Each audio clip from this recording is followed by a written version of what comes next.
ఏం కావాలి బాబు మా ఊరికి డ్రైనేజీ లేదండి కానీ లంకకే తర్వాత మా రోడ్డు పాడైపోయిందండి మన మిల్లికాయ నుంచి అలాగా ఆ పెద్ద రోడ్డుకే బాగా చేతి రోడ్డు ఓకే అది కూడా చేపిస్తా. అది నీకేం కావాలి?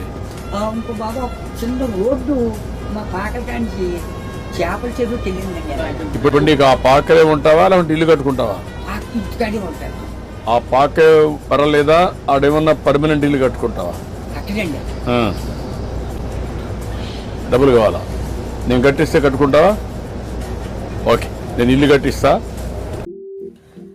అందరూ బాగుండాలి, అందులో నేనుండాలి అనేది నాటి తరం అయితే, నేను మాత్రమే బాగుండాలి, పక్కవాడు ఎదిగితే ఓర్వలేని స్వార్థంతో పరుగులెట్టే నేటి తరంలో ఈ తాత యొక్క వీడియో ద్వారా ఈ సన్నివేశం బట్టి మనం తెలుసుకోవాల్సిన విషయాలు చాలా ఉన్నాయి.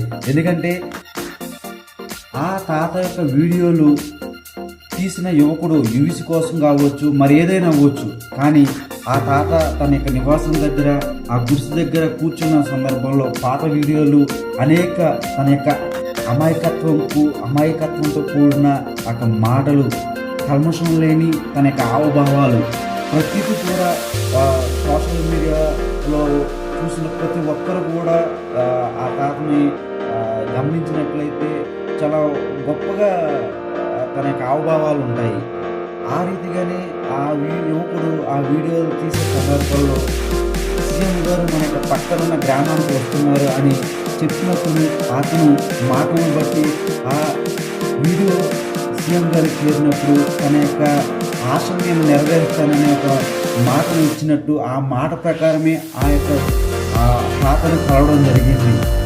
ఆ కలిసే క్రమంలో రాజకీయ పరంగా పబ్లిసిటీ అవ్వచ్చు, లేదా ఇంకే రకమైన అవ్వచ్చు, అది పక్కన పెడతాము. అలాగే తన యొక్క ఆశలు అడిగిన విధానాన్ని బట్టి ఆ యొక్క సీఎం గారు నెరవేర్చలేదా అది పక్కన పెట్టిన మనం గమనించవలసిన ఆ సందర్భాలను బట్టి మీకు వీడియో మీకు చేయాలని ఆశపడుతున్నాను. ఆ తాతను ఆ సీఎం గారు మాట ఇచ్చినట్టు వచ్చారు. ఆ తాతను నీకేం కావాలని అడిగినప్పుడు అతను అడిగేది ఒకటే, నాక కొడుకు ఆసుపత్రిలో ఉన్నాడు, అతనికి వైద్యము ఖర్చు చాలా అవుతుందని తన యొక్క అవసరం అడిగాడు, కొడుకు కోసం అడిగాడు. అలాగే ఇంకేం కావాలని అడిగినప్పుడు నాకు గ్రామంలో డ్రైనేజీ వ్యవస్థ సరిగ్గా లేదు అన్నాడు. ఇంకా ఏం కావాలని అన్నప్పుడు నాకు గ్రామంలో రోడ్లు సరిగ్గా లేవన్నాడు. తన యొక్క అవసరాన్ని గుర్తించిన ఆ పాత వీడియోలు చూసిన ఆ యొక్క సీఎం గారు నీకు ఉంటాకి నివాసం ఆ గుడిసె సరిపోతుందా అన్నప్పుడు తన అవసరాన్ని తన మర్చిపోయి ఇంకా గ్రామంలో ఉన్న అవసరాలు మాత్రమే తన యొక్క మాటలు అనేవి ఉన్నాయి పిల్లరా.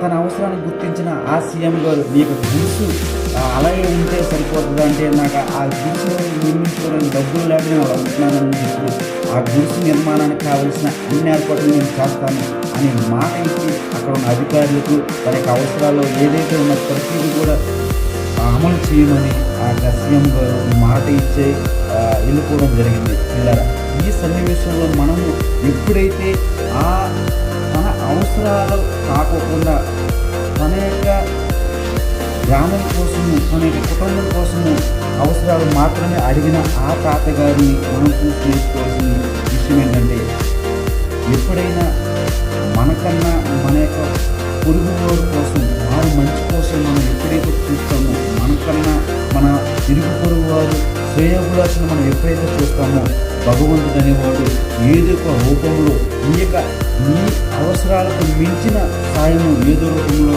చేస్తాడనేది గమనించి మనం ఎప్పుడు కూడా ఆ వీడియో ద్వారా మంచే ఇతరులు చేయాలని ప్రయత్నం అయితే చేయాలని కోరుకుంటున్నా.